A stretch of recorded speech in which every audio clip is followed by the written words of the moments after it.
Saudara-saudari yang terkasih, kita jumpa lagi dalam Pelita Hati hari ini, Kamis tanggal 15 Oktober 2020. Hari biasa dalam pekan biasa yang ke-28, bertepatan dengan peringatan wajib Santa Teresia dari Yesus, seorang perawan dan pujangga gereja.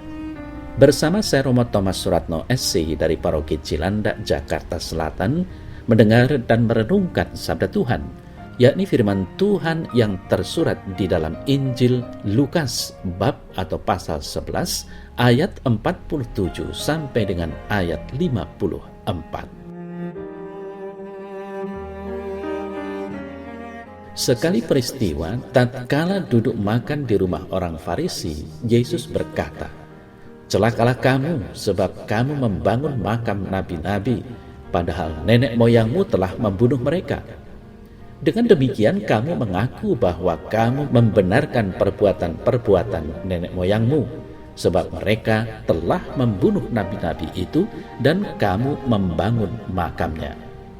Karena itu hikmat Allah berkata, Aku akan mengutus kepada mereka nabi-nabi dan rasul-rasul, dan sebagian dari antara nabi-nabi dan rasul-rasul itu akan mereka bunuh dan mereka aniaya, supaya dari orang-orang zaman ini dituntut darah semua nabi yang telah tertumpah sejak dunia dijadikan, mulai dari darah Habel sampai kepada darah Zakaria yang dibunuh di antara mezbah dan rumah Allah. Bahkan aku berkata kepadamu, semuanya itu akan dituntut dari orang-orang zaman ini. Celakalah kamu, hai ahli-ahli Taurat, sebab kamu telah mengambil kunci pengetahuan. Kamu sendiri tidak masuk ke dalam, dan orang yang berusaha untuk masuk ke dalam kamu halang-halangi." Setelah Yesus berangkat dari tempat itu, ahli-ahli Taurat dan orang-orang Farisi terus-menerus mengintai dan membanjirinya dengan berbagai pertanyaan. Mereka berusaha menjebaknya supaya mereka dapat menangkapnya berdasarkan sesuatu yang diucapkannya.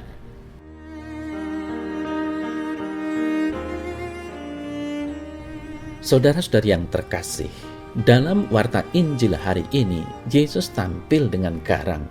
Ia mengecam orang-orang Farisi dan ahli Taurat dengan kata-kata yang keras, bahkan menyakitkan. "Celakalah kamu."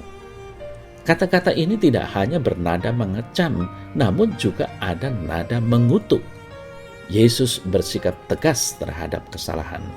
Ia tidak pernah mau berkompromi dengan si jahat. Ia mengusir, ia mengutuk. Saudara saya terkasih, Yesus mengecam kepalsuan dan kemunafikan. Kecaman itu menjadi lebih tajam karena ditujukan kepada mereka yang diberi mandat untuk menuntun hidup sesamanya, namun tidak dilakukan, dengan rupa-rupa argumen yang menyesatkan. Kepalsuan dan kemunafikan semakin nyata dengan alasan nama baik, jabatan, kehormatan, dan demi popularitas.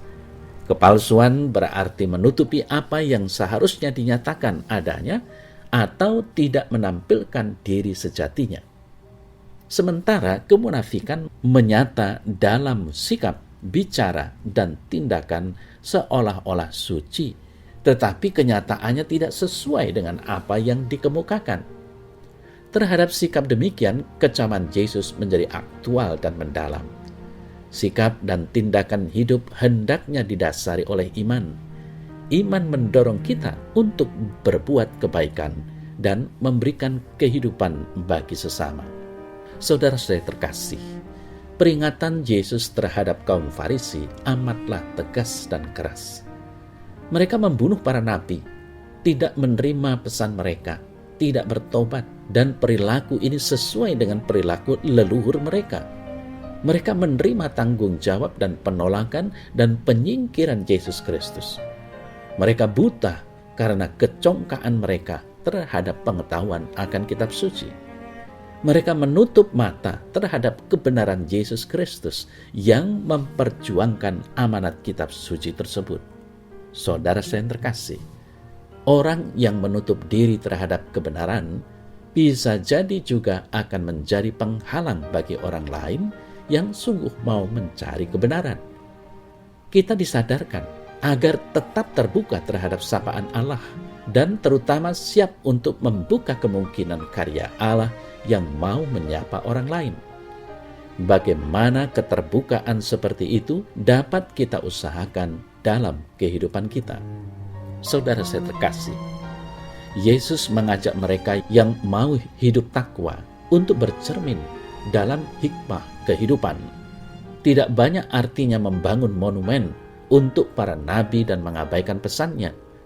Orang yang betul takwa akan menjadikan hidup ini berkembang dan bukan mengerdilkannya. Inilah kelemahan dan godaan yang pantas diwaspadai. Semoga kita semua mampu mewujudkan hal itu semua. Bagaimana warta Injil hari ini dapat menghantar kita pada permenungan atas sikap kita menghadapi kelemahan dan godaan? Kita harus belajar dari guru kita. Setan, kelemahan, dan godaan bukanlah makhluk yang dapat diajak berkompromi. Hanya satu yang harus kita katakan kepada mereka, tidak. Untuk dapat bertahan melawan godaan dan kelemahan ini, kita tidak bisa sendirian. Kita membutuhkan komunitas yang berani untuk saling mengingatkan dan juga saling meneguhkan dan menguatkan satu sama lain.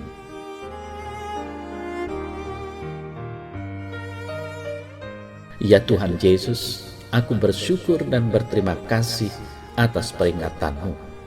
Semoga aku tidak menjadi seperti orang-orang Farisi zaman ini yang melupakan pesan utama para nabi dan lebih mementingkan dan memuji diri sendiri. Mampukanlah aku untuk menjadi pengikutmu yang sejati, yang mau mendengarkan keinginan dan kehendakmu melalui sabdamu. Amin.